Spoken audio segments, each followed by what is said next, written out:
शिवाय ओम नमः शिवाय हरे हरे बोले नमः शिवाय। आओ वीर हनुमान राम लखन सिया जानकी यहाँ करो विश्राम सियावर राम जय जय राम मेरे प्रभु राम जय जय राम जय जय वो शंकर भगवान के जो बाद में आते रहे वो सभी जल चढ़ाते रहे मत्था टेकते रहे। 11वां अध्याय। श्री ब्रह्मा जी बोले, नारद जी, इसके पश्चात मैंने नील लोहित भगवान श्री शंकर की आज्ञा अनुसार शब्दार्थ पंचभूतों द्वारा पर्चीकरण करके उनके स्थूल आकाश, वायु, अग्नि, जल और पृथ्वी, समुद्र, वृक्षण और कलादि युग पर्यंत कालों की रचना का तथा सृष्टि और भी बहुत से पदार्थों की मैंने रचना की। किंतु जब इससे मुझे संतोष न हुआ तो मैंने उमा सहित भगवान श्री शंकर का ध्यान करके अपने नेत्रों में मारीच का हृदय से, मृगु को सिर से और अंगरा को कान से, मुनिश्रेष्ठ पुलह को उदान से और पुलत्स्य को समान से, वशिष्ठ को अपने से, केतु को कानों से, अत्रि को प्राण से, दक्ष को और गोदी से तुम्हें नारद जी को तथा उत्पन्न किया। इसके पश्चात मैंने अपने रूप बनाए। मैं आधे से नारी और आधे से पुरुष हुआ। नारी रूप में शांति रूप था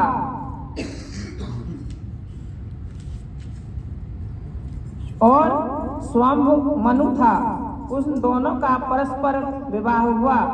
इसके पश्चात श्री मनु जी के यहाँ प्रियव्रत और उत्तानपाद नामक 2 पुत्र हुए और आकृति, देवहूति और प्रसूति नामक 3 कन्याएं हुई। बाद में प्राकृतिक आकृति का विवाह महेश रुचि के साथ, देवहूति का महेश कर्दम के साथ और प्रसूति का देव प्रजापति के साथ हुआ। आकृति और रुचि के यहाँ 12 पुत्र हुए। देवहूति और कर्दम के यहाँ बहुत से पुत्र हुए और दक्ष के यहाँ 24 कन्याएं उत्पन्न हुई। उनमें से 13 कन्याएं यक्ष ने धर्म को दी।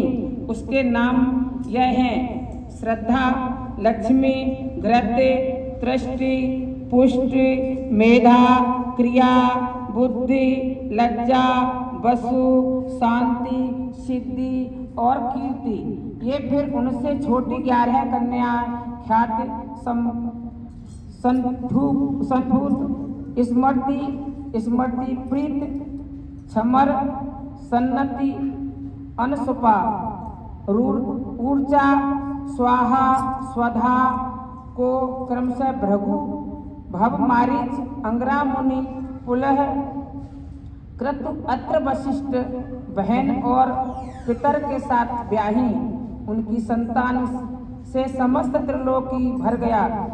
फिर तो भगवान श्री सदाशिव की आज्ञा से अनुसार असंख्य जातियां की उत्पन्न हुई और जिनमें ब्राह्मण श्रेष्ठ हुए। दक्ष की 60 कन्याओं की संतानों से पाताल से लेकर सत्यलोक तक यह चराचर जगत व्याप्त हो गया।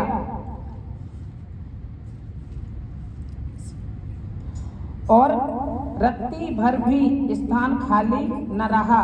नारद, इस तरह मैंने भगवान श्री सदाशिव को आज्ञा अनुसार सृष्टि की रचना की और इस तरह भगवान श्री सदाशिव ने अपने भक्तों के उद्धार के लिए बहुत सी लीलाएं की, जिनका बायां अंग वैकुंठ तथा दायां अंग में ब्रह्मा हूँ।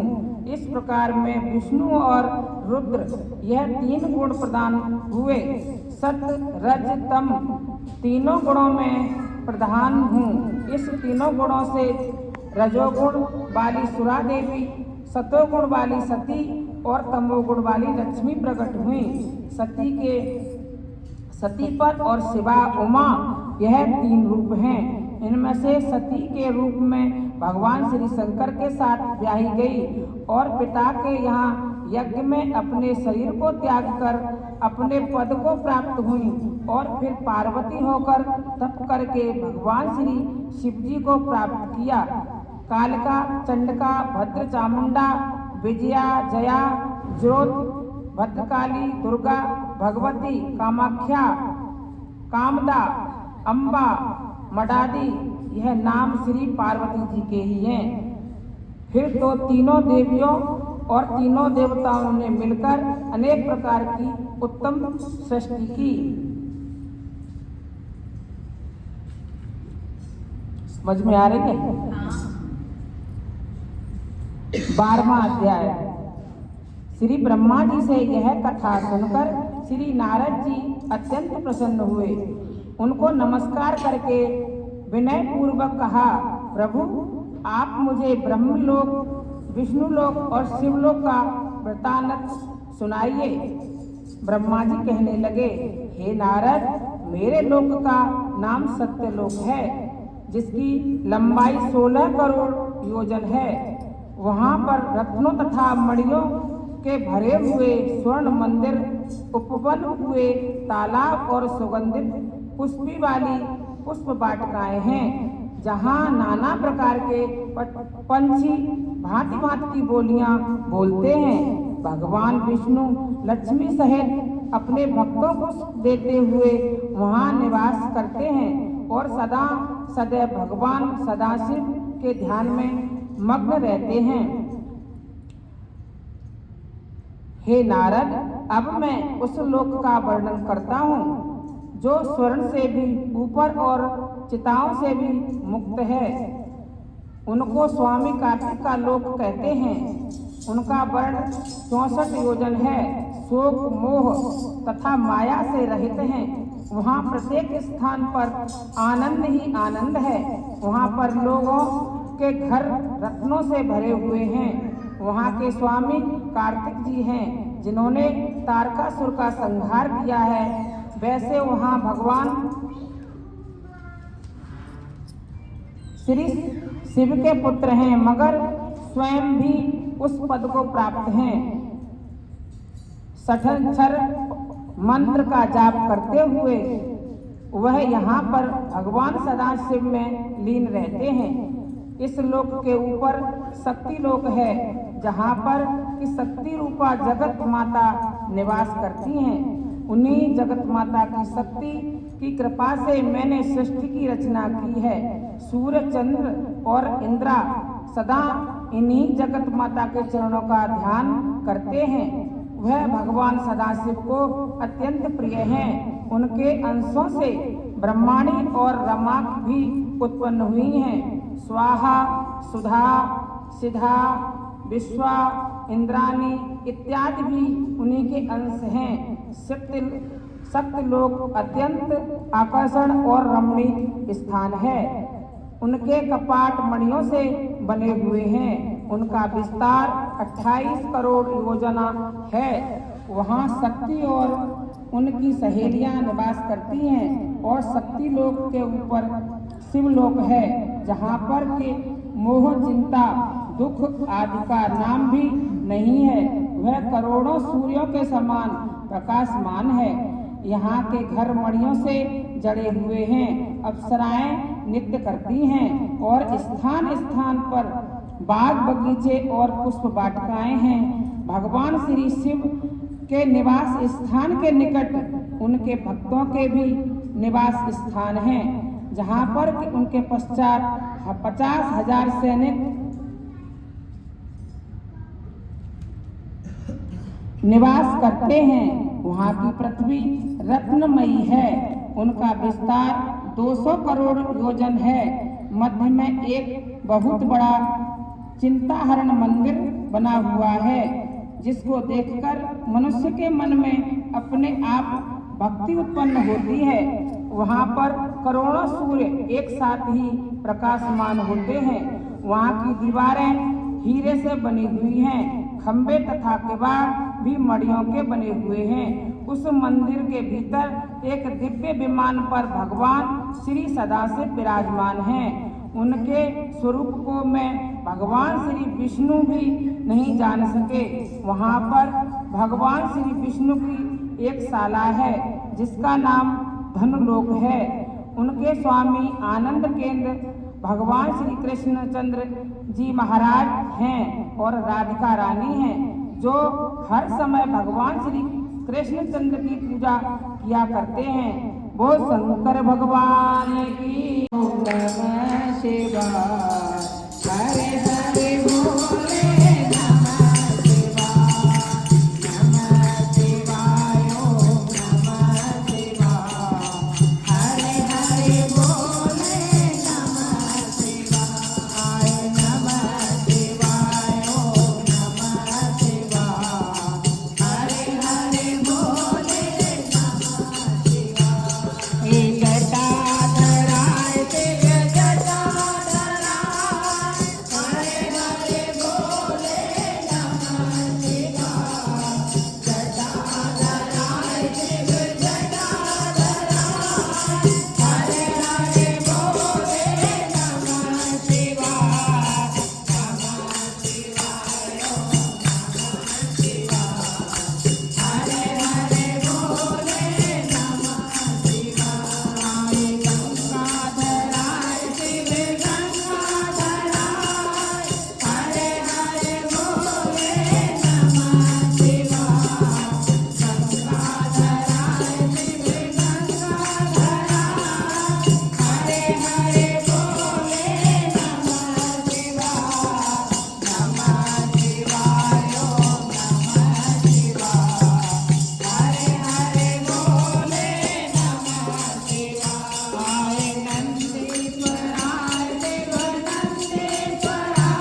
मन करे